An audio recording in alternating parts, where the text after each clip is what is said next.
تمام، ونواصل الحديث مع الأستاذ بسام الشماع الكاتب والباحث الأثري وكاتب المصريات. بجدد التحية ليك، أهلا بيك معانا أستاذ بسام. أهلا بكم جميعا. يعني توقفنا قبل رفع الأذان عند النقطة اللي احنا عايزين نتكلم فيها، واحتفالنا النهاردة بتأميم قناة السويس، أي نقل الملكية من الحكومة الفرنسية إلى الحكومة المصرية مقابل تعويضات تمنح للأجانب. وكان في كلمة الرئيس الراحل جمال عبد الناصر تؤمم الشركة العالمية لقناة السويس البحرية شركة مساهمة مصرية. وكان الحقيقة هذا القرار يعني غير حاجات كتير جدا في التاريخ المصري، وكانت نقطة فاصلة بالفعل في التاريخ المصري. لكن اللي احنا عايزين نأكد عليه مع حضرتك ان قناة السويس هي مشروع مصري 100% من ايام الفراعنة، ولم يستحدث في العصر الحديث فقط. كلمنا بقى عن تاريخ قناة السويس في البحث. شوفي حضرتك، احسنت عندما قلت ان هذا المشروع العالمي المصري 100%.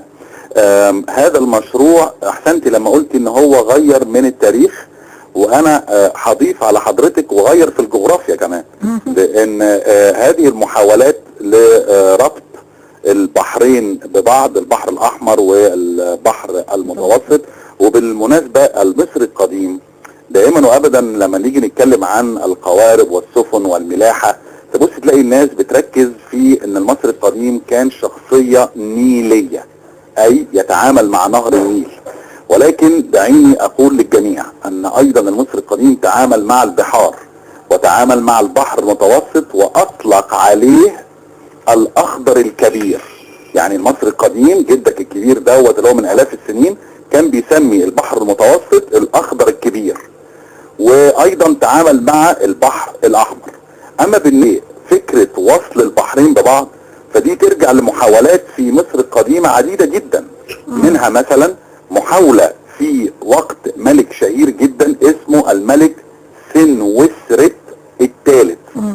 احنا طبعا بنسميه سنوسرت. كويس كده. فهي الدولة الوسطى. بالظبط. ايوه الله ينور عليك.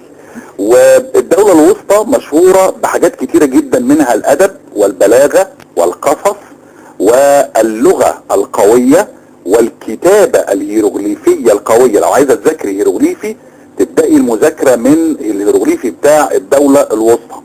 ولكن ايضا كان هناك ثورة في عالم الري، استصلاح الاراضي والقنوات والترع والمصارف المائية. ففكرة المصرف المائي دي كانت موجودة في مصر القديمة من زمان جدا، حتى انه اطلق على نهر النيل المصرف المائي الكبير.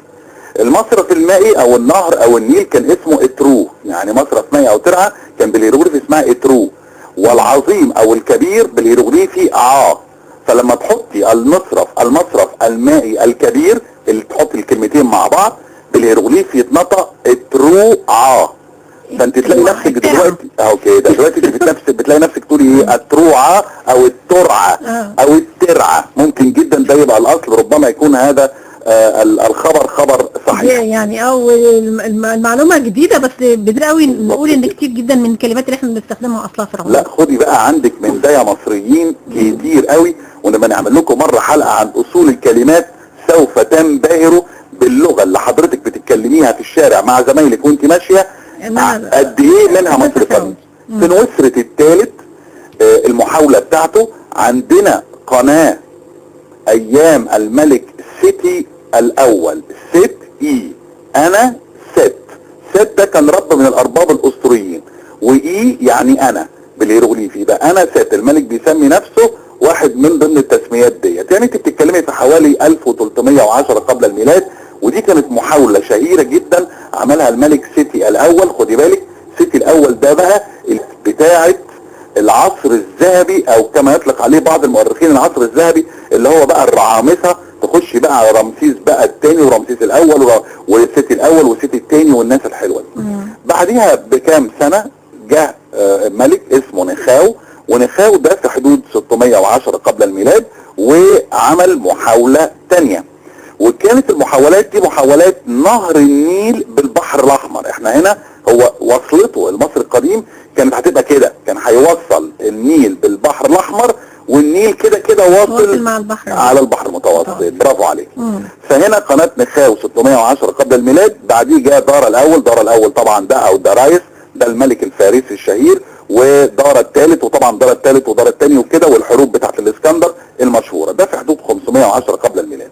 لحد لما يعني فكره ربط البحرين دي كانت فرعونيه قديمه. عندك عارفه حضرتك منطقه الزقازيق شويه كده الجميله العظيمه بتاعت محافظه الشرقيه دي، كانوا يطلعوا منها كده. كان في محاوله حتى اطلق عليها في التاريخ كده قناه فرعون او قناه الفراعنه او قناه فرعون، يطلع من الزقازيق يعدي يقعد ماشي ماشي لغايه لما يوصل للبحر الاحمر، لغايه لما دخلوا البطالمه بقى الاغريق اليونان دول اللي هم بقى كانوا بيحكموا من الاسكندريه، وهم كانوا من بطولمس الاول او بطليموس الاول. بطليموس الثاني والثالث طبعا مشهور الاسكندريه العظيمه اللي كان فيها 700,000 لفافه علم.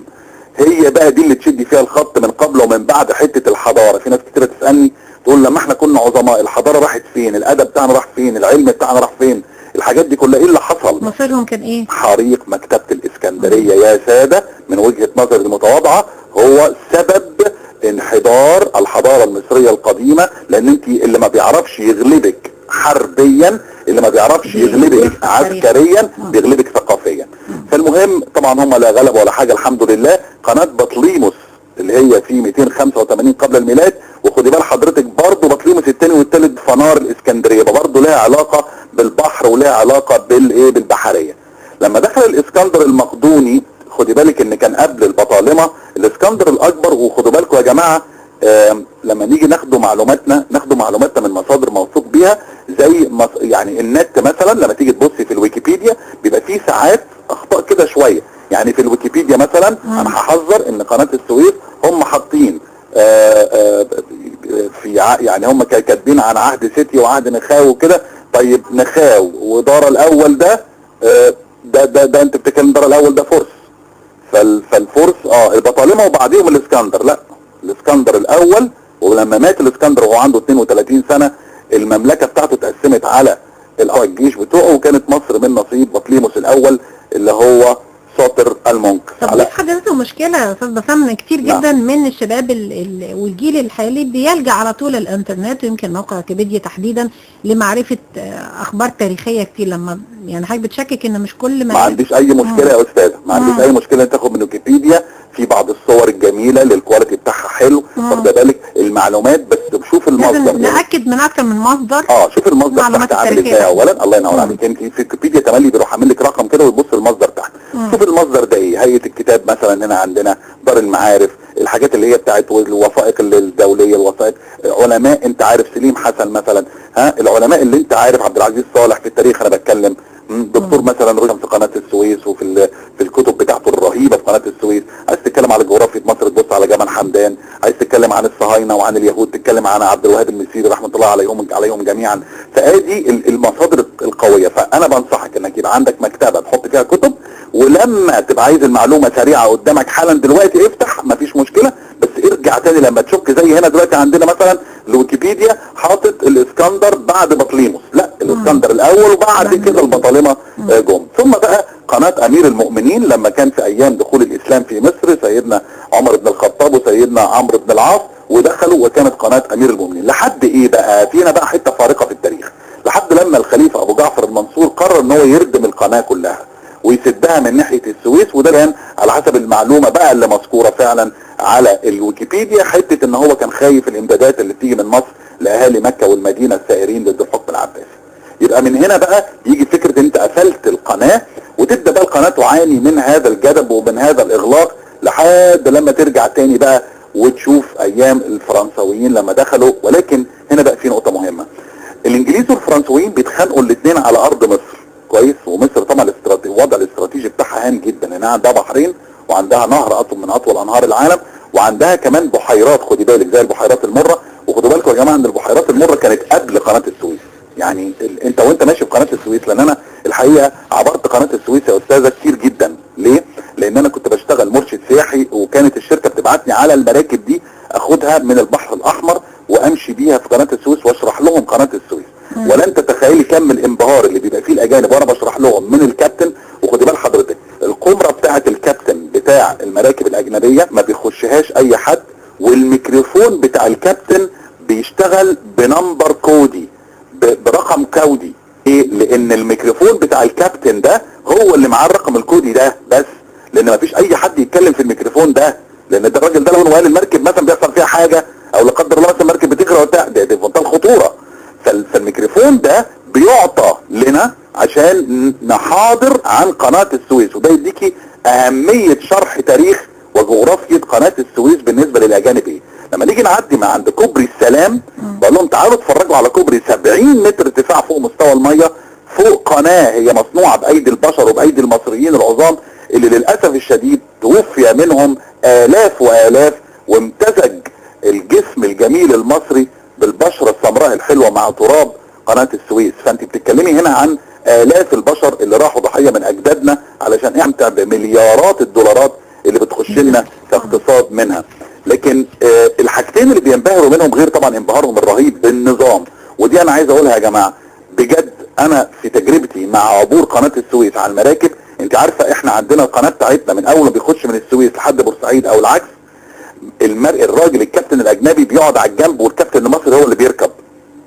دي برضو معلومه ايه تعرفوها سيادتكم، ان انت في قناه السويس دي المصري هو اللي بيسوق، المصري هو اللي بيبحر بالمركب مهما كانت المركب دي كبيره صغيره ماليش دعوه.